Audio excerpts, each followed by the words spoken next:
Jadi masuk surga ini mudah. Man shalla isnatai asyarata raka'ah, siapa yang sholat 12 rakaat fil yaumi wal lailah, sehari semalam, bunyalahu bihinna baitun fil jannah, dibangunkan untuknya satu tempat di surga. 12 rakaat, 2 rakaat sebelum subuh, 4 rakaat sebelum zuhur, 2 rakaat setelah maghrib, 2 rakaat setelah isya. Kok kurang? 2 rakaat. Saya sebetulnya ngetes aja.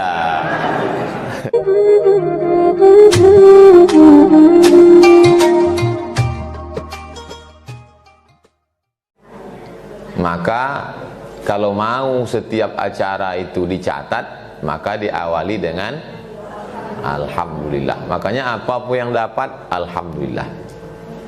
Anaknya ranking 1, alhamdulillah. Dapat proyek besar, alhamdulillah. Suaminya kawin lagi,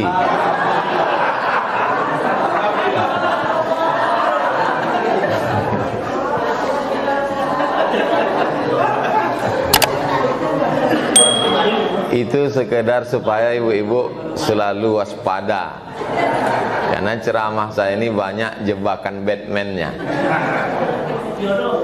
Jadi itu jurus pertama. Ibu kalau anaknya dipuji orang di Facebook, misalnya posting gambar anak, terus dipuji orang, anaknya cantik ya, terus ibu bilang, iya, itu anak itu bisa kena penyakit ain. Penyakit ain itu dari ain artinya mata, nur aini, cahaya mata, ain artinya mata. Makanya kalau dipuji orang, ucapkan alhamdulillah dengan menyebut nama Allah, penyakit ainnya batal. Kenapa disebut ain itu penyakit ain itu dari mata? Karena begitu orang melihat anaknya lucu, imut-imut, muncul hasad dengkinya. Ini orang suaminya hitam, bininya jelek, kok anaknya cantik gitu kan? Kita yang ganteng jangan-jangan ketukar dulu di rumah sakit. Muncul ain hasad. Jadi dari mata yang dengki itu masuk jin, hantu, setan, anak itu pun jadi sakit. Maka itu fungsi alhamdulillah. Makanya setiap acara apapun namanya, alhamdulillah. Kalau kita sakit, alhamdulillah. Dengan sakit dosa dihapuskan, dengan sakit kita mensyukuri sehat, dengan sakit kita bisa istirahat. Itu alhamdulillah. Terganggu pengajian karena suara telepon, alhamdulillah. Cuman bunyinya agak lain, alhamdulillah. Itu tentang fungsi alhamdulillah. Yang kedua, Allahumma salli ala Sayyidina Muhammad wa ala ali Sayyidina Muhammad. Untuk apa pula bersolawat? Kalau di majelis itu tidak ada solawatnya, majelis itu menjadi antanajifah, majelis bangkai. Majelis bangkai. Nama siapa? Kailani. Panggilan bangkai. Mohon maaf Pak Kailani kalau nama. Bayangkan majelis yang begitu lembutnya karpet tuan rumah nih, saking licinnya hampir saya terpleset tadi. Kalau di tempat lain segan saya ngaku, tapi karena di Pekanbaru orang-orang kita juga kan. Kalau di Jakarta kita bergaya lah, macam awak yang paling hebat kan, padahal hampir jatuh. Jadi majelis yang sudah bagus ini, maka diucapkan sholawat Allahumma sholli ala Sayyidina Muhammad wa ala ali Sayyidina Muhammad. Kalau jumpa sama orang salaman, Allahumma sholli ala Sayyidina Muhammad wa Muhammad. Supaya apa? Supaya jangan sampai majelis itu menjadi majelis bangkai, majelis busuk, majelis berbau. Dah, alhamdulillah sudah, sholawat sudah. Yang ketiga, menghormati sohibul bait, Pak Dokter beserta Ibu Wahyu Agustina. dan keluarga besarnya. Mudah-mudahan Allah membalas kebaikan mereka, diberikan istiqomah iman dan Islam, rezekinya melimpah ruah, masuk ke dalam surga yang dingin. Ada surga itu tak dingin. Itulah kalau ada orang undang kita AC-nya tak dingin, itu dia masuk surga juga, cuma tak dingin. Yang ini dingin, rupanya di bawah AC. Bisa dinaikkan sedikit, saya tak tahan dingin.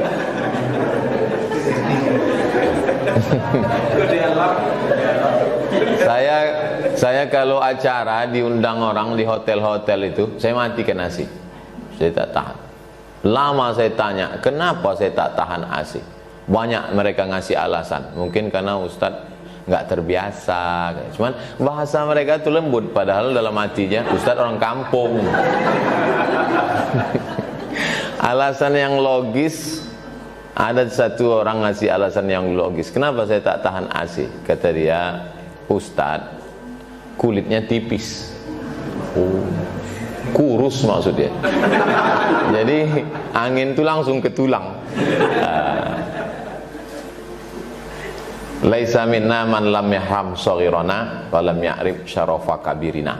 Siapa yang tak hormat sama yang tua, tak sayang sama yang muda, itu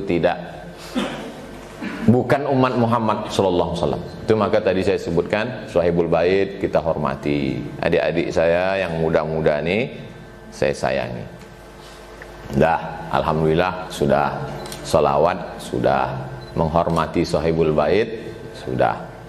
Yang keempat, saya ceramah memang begitu biasa. Di mana-mana pakai poin-poin. Poin-poin. Itu tujuan poin itu, saya kan dosen, walaupun mantan. Jadi dosen itu biasa itu, biar supaya mahasiswa itu terlatih. Jadi tidak kemana-mana cara berpikirnya. Selalu saya pakai gitu, pakai poin. Saya semua pakai poin. Ceramah pakai poin, khutbah Jumat pakai poin, SMS pun pakai poin. Pakai poin. Tujuannya supaya masyarakat itu terstruktur cara berpikirnya, tak ngalor ngidul kemana-mana. Yang kedua, kalau ada intel ikut pengajian, mudah dia ngasih laporan ke atasan. Kalau sampai dia salah lapor kan payah. Tak ada poin. Nah, yang keempat, tadi kan ada diputarkan video Nusaibah kan? Saya rasa-rasa di bioskop tadi. Tentu Bapak Ibu tadi menengok gambar saya di situ. Kenapa Ustadz Somad ini berjenggot berkumis? Itu tadi pakai face app berbayar.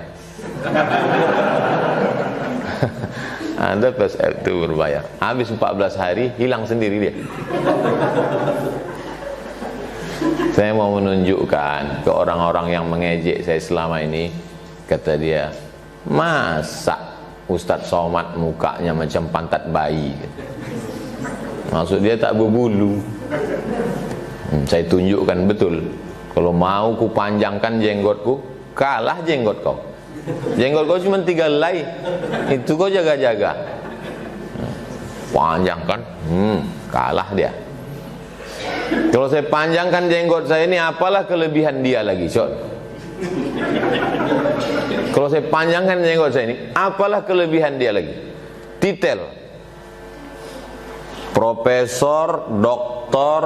Kiai Haji Abdul Somad LC MA PhD Datuk Sri Ulama Setia Negara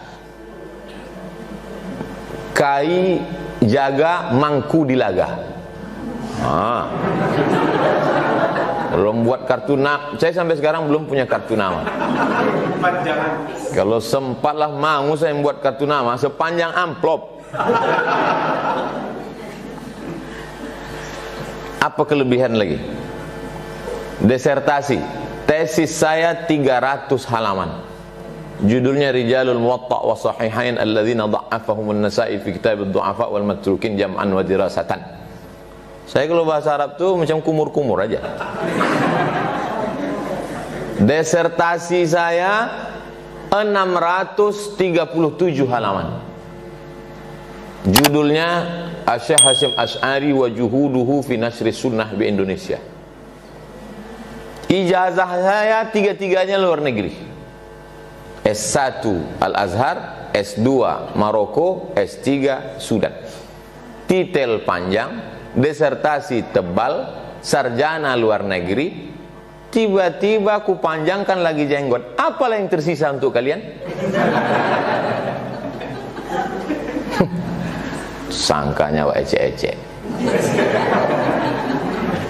Kenapa sombong kali bahasa Ustadz? Sombong kepada orang yang sombong itu sodakoh. Jadi kalau nampak orang sombong, sombong kita. Saya gitu. Saya karena tadi dibilang, kemana kita acara nih Ustadz? Kita ke rumah Pak Dokter, rumah Bu Tina. Siapa itu? Pegawai PPAT dengan notaris. Kalau gitu saya numpang mobil Ustadz aja ya. Nah itu. Karena saya tahu orang PPAT ini tak sombong. Maka saya numpang mobil beliau. Tapi kalau kemana kita nih? Ke tempat orang-orang sombong, kita pakai mobil kita. Jadi sangka orang itu jangan kita tak punya mobil kan? Sombong. Dulu ada orang ngasih tahu ke saya. Kata dia, masa Ustadz pakai mobil ini? Tak usahlah sebut merek kan, nanti laris pula mobil itu. Soalnya apa yang saya sebutkan ini biasanya viral. Udahlah awak tak dapat royalti, dia untung. Terus saya bilang, Ustadz masa pakai mobil ini? Nih saya kasih mobil ini. Kata. Mobil ini harganya mahal lah. Minggu depan saya datang, saya bawa merek yang dia sebut tuh. Biar dia tahu, jangan diukurnya saya. Paling pantang saya diukur orang.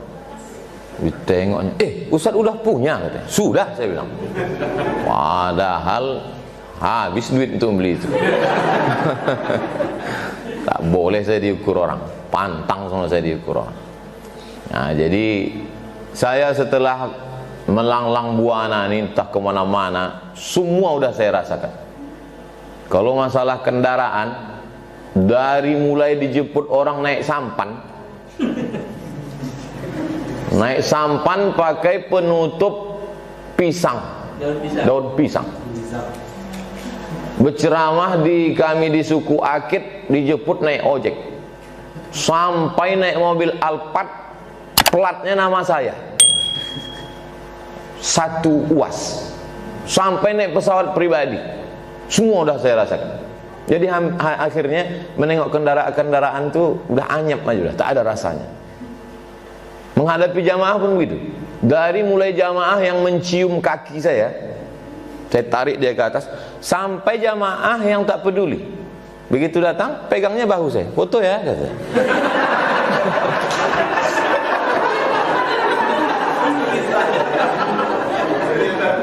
Sampai jamaah yang mencaci maki yang di internet tuh, somat anjing, somat babi gitu. Somat setan. Nah, jadi saya udah datar aja udah dunia, rata aja udah. Nah, gitu. Nah, jadi rupanya begitu cara Allah mendidik perasaan kita. Dulu saya waktu awal-awal ceramah, duduk di samping camat, ciut sih, menggeletar gitu, segan sama camat. Sekarang bupati, gubernur, menteri, sama aja udah rasanya. Karena saya menolak jadi wakil presiden. Itu. Jadi begitu cara Allah memainkan perasaan kita. Jadi setelah saya renung-renung, oh begitu hidup itu ternyata.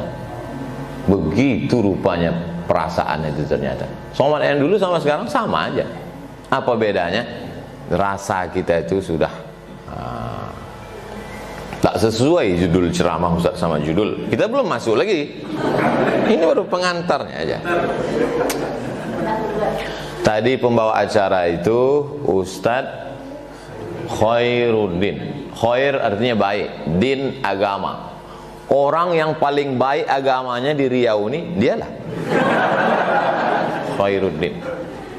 Dan kalau mau mencari menantu, mencari suami adalah orang yang paling baik agamanya. Masalahnya dia udah nikah pula. Lalu kemudian ini sebelah kiri saya ini namanya Ustadz Al-Nob Dinar. Dinar itu artinya koin emas. Dia diangkat jadi ketua yayasan supaya tak korupsi. Untuk apa dia korupsi lagi? Nama dia udah koin emas. Al-Nob Dinar, Ustadz Al-Nob Dinar. Kedua-duanya ini LC, alumni Al-Azhar. LC itu artinya, tulisannya licence, bahasa Inggrisnya license, bahasa Perancisnya liaison, bahasa Arabnya ijazah.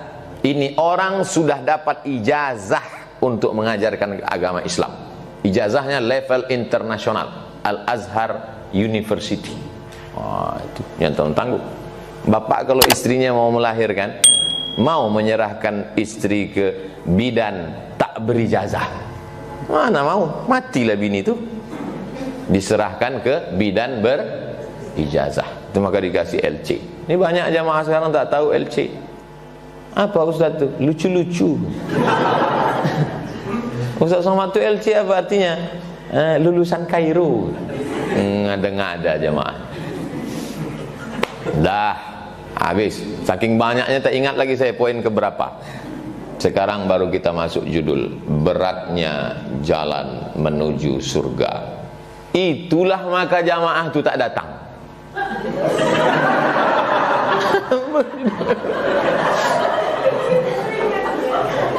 Sebetulnya orang PPAT ini banyak udah mau datang, notaris-notaris nih. Pas di share tengoknya beratnya jalan, nanti aja lah. Makanya kata Nabi, basyiru, berikanlah kabar gembira, la tunafiru, jangan buat orang lari, yassiru, berikanlah kemudahan, wala tu'assiru, jangan persulit. Makanya ketika ada sahabat bertanya, ya Rasulullah, kalau aku ikut jihad aku masuk surga tak? Langsung kau masuk surga, kata Nabi. Coba seandainya waktu itu sahabat itu nanya, Rasulullah, kalau aku jihad masuk surga enggak? Lalu dijawab Nabi pakai ini, beratnya jalan menuju surga. Kata sahabat, tak jadilah, kata. Makanya saya termasuk. Coba tengok komen-komen di YouTube tuh. Kenapa jamaah tuh senang ceramah saya? Karena simple, ringan, mudah dipahami. Saya baca komen-komen tuh, jangan sangka tak baca. Mudah kami pahami ceramah Ustadz. Yang ribet, yang jelimet, yang susah payah itu mudah kami pahami. Kami ini kan emak-emak susah paham Pak Ustadz. Gitu. Memang logika emak-emak ini susah dipahami. Sain kanan belok kiri. Bapak Ibu yang dimuliakan Allah Subhanahu Wa Taala. Jadi masuk surga ini mudah. Man shalla isnatai asyarata raka'ah, siapa yang sholat 12 rakaat fil yaumi wal lailah, sehari semalam, bunyalahu bihinna baitun fil jannah, dibangunkan untuknya satu tempat di surga. 12 rakaat. 2 rakaat sebelum subuh, 4 rakaat sebelum zuhur, 2 rakaat setelah maghrib, 2 rakaat setelah isya. Kok kurang? 2 rakaat. Saya sebetulnya ngetes aja. 2 rakaat sebelum subuh, 4 rakaat sebelum zuhur, 2 rakaat setelah zuhur, 2 rakaat setelah maghrib, 2 rakaat setelah isya. Bukan payah, masuk surga. Man bana masjidan, siapa yang bangun masjid, banallah mislahu baitan fil jannah. Siapa yang bangun masjid, dibangunkan satu tempat dalam surga. Mudah. Cuman yang sulit itu bagi orang yang malas dan orang yang pelit. Saya Pak Ustadz malas sholat sunat, tapi dermawan. Masuk surga lewat pintu bangun masjid. Saya Pak Ustadz untuk menggerakkan badan sholat sunat nih mudah, cuma mengeluarkan duit payah. Masuk surga ada lewat pintu sholat sunat. Kan langsung masuk surga ibu itu. Jadi ada 2 jalan dikasih. Kalau kau malas bergerak badan tapi ringan mengeluarkan duit, masuk surga lewat pintu ini. Aku Pak Ustadz sholat sunat tarawih, sholat duha, sholat sunat tahajud, tapi mengeluarkan duit dari dompet nih 3 resletingnya.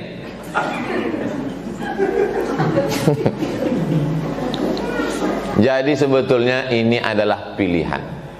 Saya yakin dan percaya Bapak Ibu notaris, nota itu kan note, nota artinya menulis, notaris menulis. Ini notaris ini nulis-nulis saja kerjaan. Orang mencari duit, pergi pagi ke sawah masih bisa dibedakan mana orangnya, mana kerbaunya. Ini orang, ini kerbau. Sore pulang jam 5 sama bentuknya. Entah mana orang, entah mana kerbau. Berapa dia mengeluarkan zakat? 10%. Zakat petani yang tidak pakai irigasi, pakai tada hujan, 10%, Bu. Jadi kalau dapatnya hasil sawah itu 10 juta, berapa zakatnya? Kok cerita duit ini banyak yang tak paham. 1 juta zakatnya. Bayangkan, tiba-tiba ada orang notaris yang cuma nulis-nulis saja kerjanya. Itu pun orang lain pula nuliskan. Dia tinggal nengok-nengok aja, buka-bukanya, liur sikit. Sekian itu. Pas diminta zakat, berapa zakat notaris? 2,5%. Kira-kira mudah tak masuk surga itu?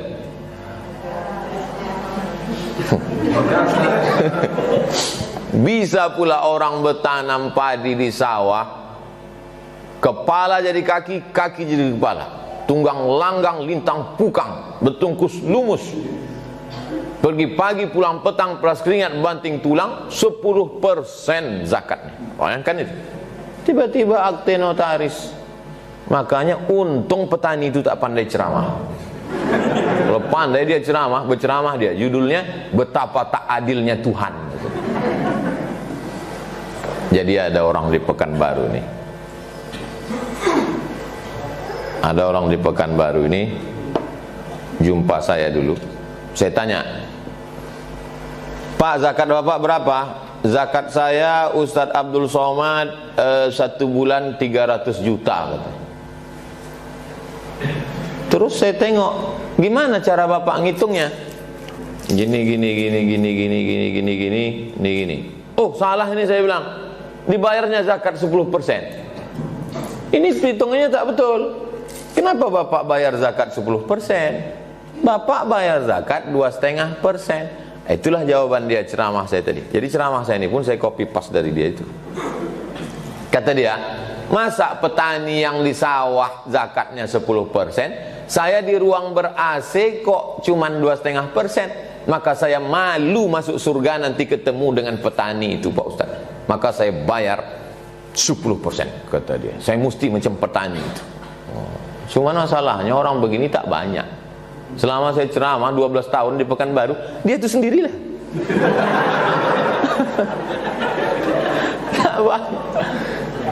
Makhluk-makhluk begini ini mesti dibudidayakan. Bisa pakai hidroponik, yang tanpa tanah, pakai air aja, bisa juga langsung ke tanah. Makhluk-makhluk yang begini ini sudah asing sekarang, macam Jurassic Park, udah jadi dinosaurus, aneh.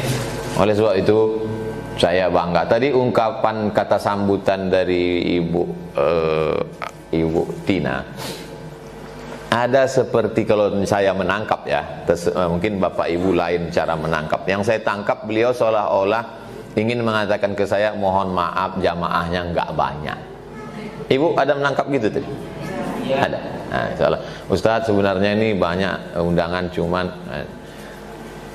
saya pribadi tak pernah melihat, bagi saya 100.000 orang di Gelora Bandung Lautan Api, bagi saya udah sama aja udah, setelah keliling-keliling. Karena tiap hari saya ceramah, memang saya berdua aja sama kamera, itu tak ada orang. Hai jamaah dimanapun berada, gitu saya. Berdua aja. Nah, itu. Jadi bagi saya ini udah ramai. Itu. Jadi akan datang kalau ada di mana-mana orang, Oh nggak enak lah, ngundang Ustaz Somad tuh mesti ramah, saya sudah tidak di level itu lagi.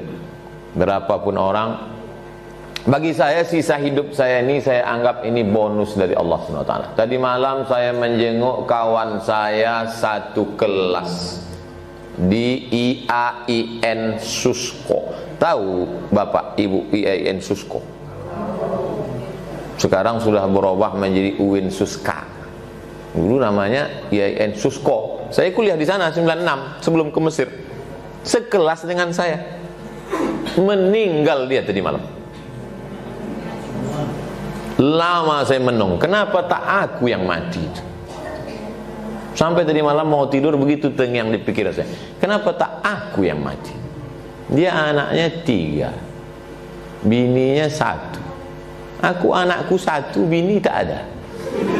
Mestinya aku yang mati.